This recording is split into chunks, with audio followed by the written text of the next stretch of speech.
నమస్కారం. రైతు రంజనికి స్వాగతం. క్యాప్సికమ్ సాగు గురించి తెలుసుకోవాలనుకుంటున్న రైతు సోదరులందరికీ స్వాగతం. ప్రస్తుతం మార్కెట్లో క్యాప్సికమ్ కు మంచి డిమాండ్ ఉంది. సరైన పద్ధతుల్లో సాగు చేస్తే మంచి దిగుబడితో పాటు అధిక లాభాలను పొందవచ్చు. క్యాప్సికమ్ సాగుకు అన్ని రకాల నేలలు అనుకూలమైనప్పటికీ సారవంతమైన నీరు నిల్వ ఉండని సేంద్రియ పదార్థాలు అధికంగా ఉండే ఇసుక నేలలు ఉత్తమం.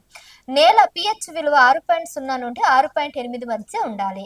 ఇక వాతావరణం గురించి మాట్లాడుకున్నట్లయితే క్యాప్సికమ్ సాగుకు శీతోష్ణ వాతావరణం చాలా ముఖ్యం. 20 డిగ్రీల సెల్సియస్ నుంచి 25 డిగ్రీల సెల్సియస్ ఉష్ణోగ్రత దీనికి అనుకూలం. 10 డిగ్రీల సెల్సియస్ కంటే తక్కువ, 30 డిగ్రీల సెల్సియస్ కంటే ఎక్కువ ఉష్ణోగ్రతలు మొక్కల పెరుగుదలపై ప్రతికూల ప్రభావం చూపుతాయి. అధిక వర్షపాతం, అధిక తేమ తెగుళ్ల వ్యాప్తికి కారణమవుతాయి. విత్తన ఎంపిక మంచి దిగుబడినిచ్చే తెగుళ్లను తట్టుకునే నాణ్యమైన హైబ్రిడ్ విత్తనాలను ఎంచుకోవాలి. మార్కెట్లో అందుబాటులో ఉన్న సిమ్లా మిర్చి వంటి రకాలు మంచివి.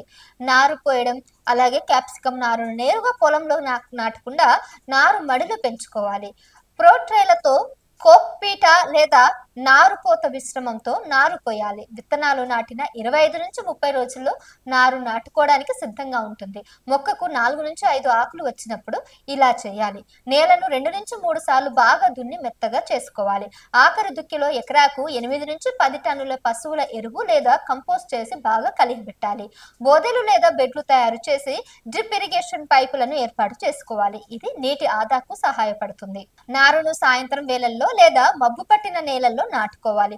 మొక్కల మధ్య దూరం 45 నుంచి 60 సెంటీమీటర్ల, వరుసల మధ్య దూరంలో 60 నుంచి 75 సెంటీమీటర్లు ఉండే విధంగా చూసుకోవాలి.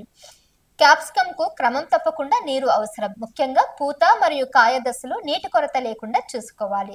డ్రిప్ ఇరిగేషన్ ద్వారా నీటిని అందించడం ఉత్తమం. ఇది నీటి ఆదాతో పాటు కలుపు మొక్కల పెరుగుదలను కూడా తగ్గిస్తుంది. క్యాప్సికమ్ సాగుకు సమతుల్య ఎరువులు అవసరం.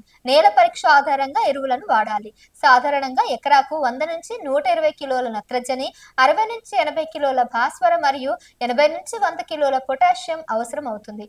దీంతో పాటు సూక్ష్మ పోషకాలను కూడా అందించాలి. కలుపు మొక్కలు పంట దిగుబడిని తగ్గిస్తాయి. కలుపును ఎప్పటికప్పుడు తీసివేయాలి లేదా కలుపు మందులను వాడవచ్చు. క్యాప్సికమ్ ను ఆకుముడత, పచ్చదోమ, నల్లె వంటి చీడ పిరుగులు ఆశిస్తాయి. బూజు తెగులు, ఆకుమచ్చ తెగులు వంటి వ్యాధులు కూడా వస్తాయి.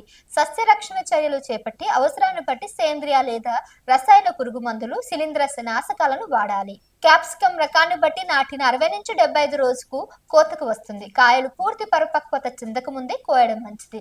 క్రమం తప్పకుండా 3 నుంచి 4 రోజులకు ఒకసారి కోతలు చేయవచ్చు. మంచి యాజమాన్య పద్ధతులతో ఎకరాకు 8 నుంచి 12 టన్నుల దిగుబడిని ఆశించవచ్చు.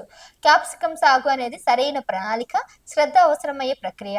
పైన చెప్పిన సూచనలను పాటించడం ద్వారా మీరు మంచి దిగుబడిని సాధించగలరు. మీకు ఇంకేమైనా సందేహాలుంటే ఖచ్చితంగా ఏమైనా డౌట్స్ ఉంటే కింద కామెంట్స్ రూపంలో తెలియచేయండి. మేము ఆ డౌట్స్ అన్ని క్లియర్ చేయడానికి ప్రయత్నిస్తాను.